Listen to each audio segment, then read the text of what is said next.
So, guys, a letter has just been sent to the Nigerian Bar Association, the NBA, regarding the release of Nnamdi Kanu.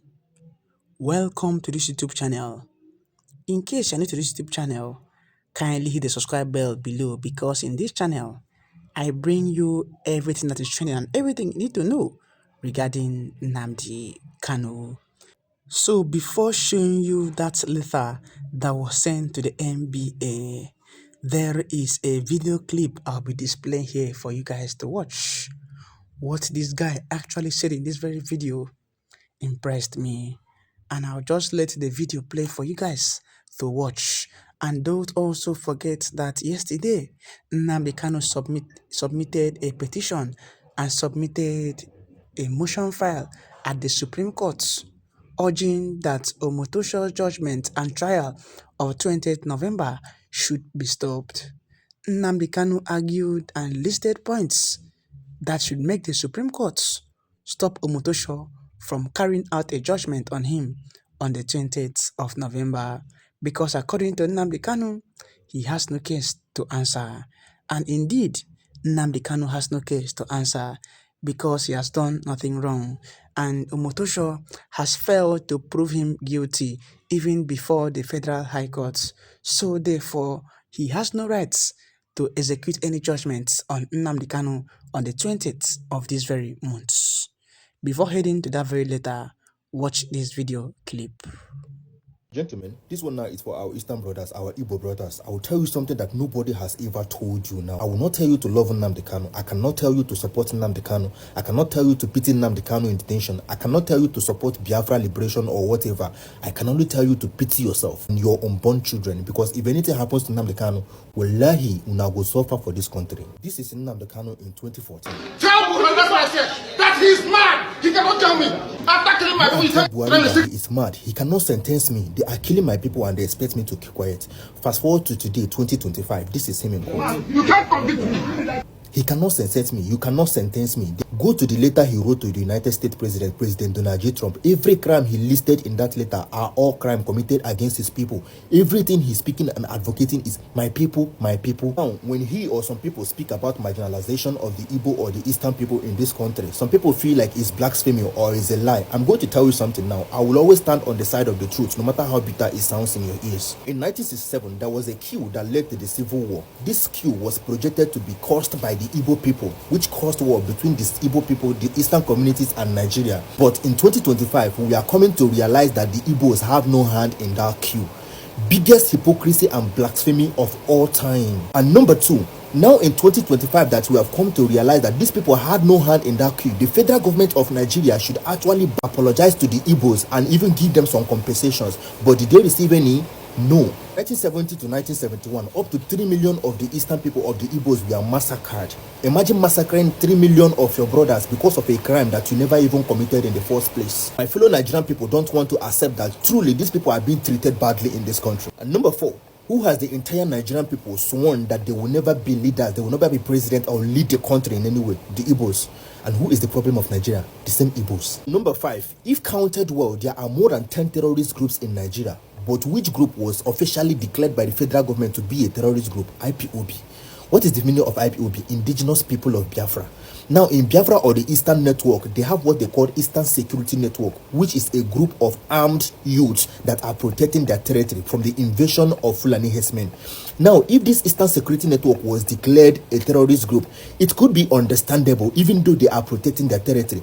But declaring entire IPOB a terrorist group is a broad daylight hypocrisy. This is a set of people, the entire Eastern Network, and you are declaring them terrorist group just because you want to wipe them away. Whether you are a rich person, elite, a governor, whoever you are in the Eastern community, if anything happens to Nnamdi Kanu, una go suffer for this country. Number six, whose houses and businesses and infrastructures are being destroyed in Lagos? The Igbos. And who is the problem of Nigeria? The Igbos. Number seven, whose indigenous advocate has been locked up for years for terrorism crime, where he has never been seen with any ammunition, any terrorist group, or linked to anything terrorism in Nigeria, where the same government officials are making peace deals publicly with the same terrorists in the same country, whose leader or advocate has been locked up for the same crime that he never committed for years, is the Igbos. And who is the problem of Nigeria? The Igbos. Number seven, 16 military personnel plotted a coup against this administration, President Bola Tinubu administration. Among these 16 military personnel, none of them were Igbos, but who was trending online that plotted the coup? The Igbos. Number 8. In 2014,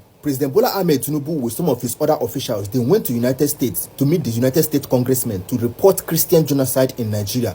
Fast forward to 2025, United States had decided to check in the Nigerian system and check about the Christian genocide and decided to come and intervene. Now, who is trending that they want to collide with United States and spoil Nigeria? The Igbos. Or number 9, insecurities of Fulani herdsmen and terrorism is more predominant in the north. But which location is Nigerian soldiers rampaging and massacring youth in the name of fighting against the same terrorism? Is the southeast. Goes to Imo State and see what happened in Imo State. Why can't the same soldiers be deployed and help the north that are actually suffering tremendously in the hands of these terrorist groups? Broad daylight hypocrisy. Number 10. If not because of Nnamdi Kanu, thousands and thousands that are being counted in the north or in some of the Yoruba land, it would have been in the east and it would have been like times 2. No way I'm mentioning all this for you, but you are running your business. Nnamdi Kanu is not. You have your freedom to go wherever you are. Nnamdi Kanu is sitting there in detention. You are having sex with your wife, your knack, you are enjoying it. Nnamdi Kanu is not having sex in detention. You eat whatever you want. Nnamdi Kanu is not eating whatever he wants in detention. Your parents and your brothers may still be alive. Nnamdi Kanu has lost everything. You are chasing your career. Nnamdi Kanu is not chasing nothing. He has lost everything. He is getting old and he has not accomplished anything. Only because of who? Because of you. The little support that you can give him to grant him freedom, you don't want to give it simply because you don't like him or you don't like his motive. If anything happens to Nnamdi Kanu, the entire Eastern community and the Igbo land is going to be under a curse, just like Nigeria is. In hearing this song they have been singing when they are doing protests, and Nnamdi Kanu is another savior, I was thinking the lyrics of that song was somehow exaggerated. It's recently that I come to realize that this man is really a savior who has sacrificed apparently everything he has. Because of who? Because of his people. He said, my people, my people. Who are his people? The ones sabotaging him. Ones that doesn't care. The summary of my video is this. You don't need to pity him in detention. You have to pity yourself and your grandchildren.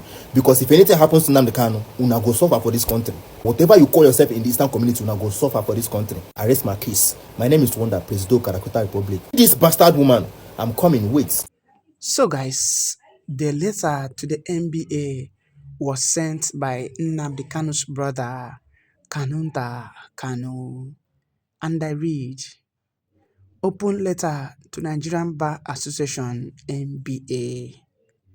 From the Oku Kanu family to the Nigerian Bar Association NBA, the NBA silence is helping an unlawful court case against Mazi Nnamdi Kanu, and it is breaking our constitution. The Oku Kanu family wishes to address the Nigerian Bar Association directly and truthfully without sugarcoating or politeness that hides the painful reality. The hard truth is that the NBA has failed in its duty, and its silence in the face of clear constitutional violations has allowed an unlawful and fake court case against Mazi Nnamdi Kanu to continue. The NBA, a body created to defend the rule of law and protect the legal order, has stood by quietly while Mazi Nnamdi Kanu is being tried under a law that no longer exists. A law that was repealed by the National Assembly and whose use in any court violates Section 36 of 12 of the 1999 Constitution. Throughout this period, the NPA has spoken no word, taken no action, and made no attempts to educate the public or correct the dangerous misunderstanding surrounding this trial. This is not neutrality, it is aiding injustice by doing nothing. The controlling law for terrorism-related prosecutions in Nigeria today is the Terrorism Prevention and Prohibition Act 2022, not a repealed law. And that law makes it clear in Section 76 of 1 of the of 3 that no Nigerian court can try a person for an alleged offense allegedly committed in another country unless that foreign country also regards the alleged acts as a crime.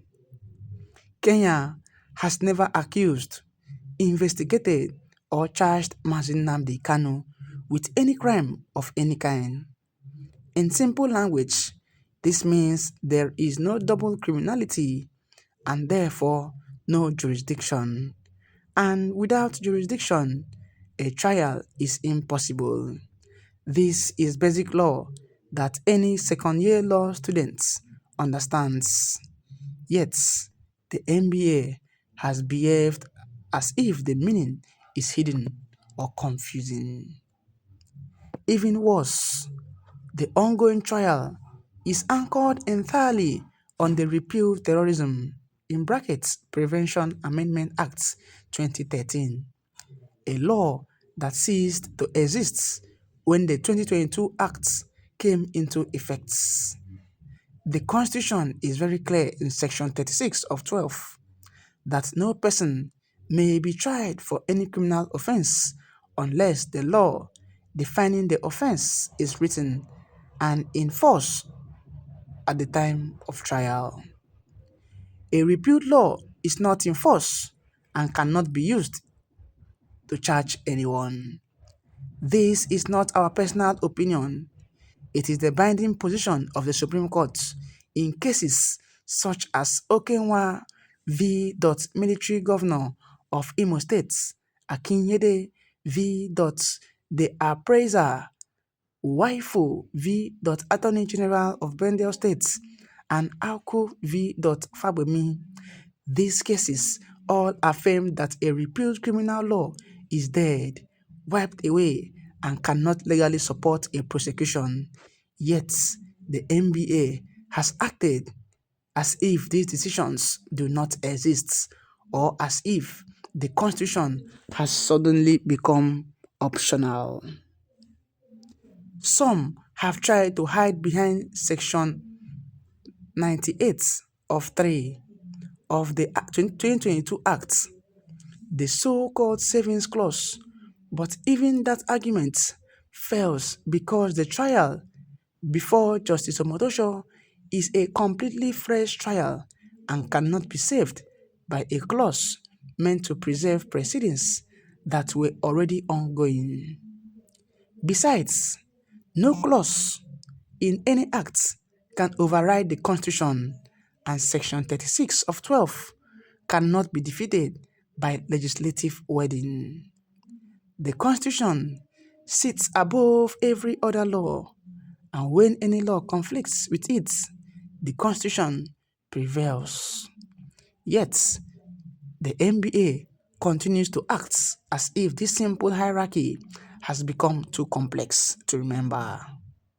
We must therefore ask a difficult question: why is the NBA refusing to say what is clearly true? Has the NBA become afraid of the government? Has it lost the courage to speak? Has it forgotten that its first duty is to defend the Constitution, not to stay silent for political comfort?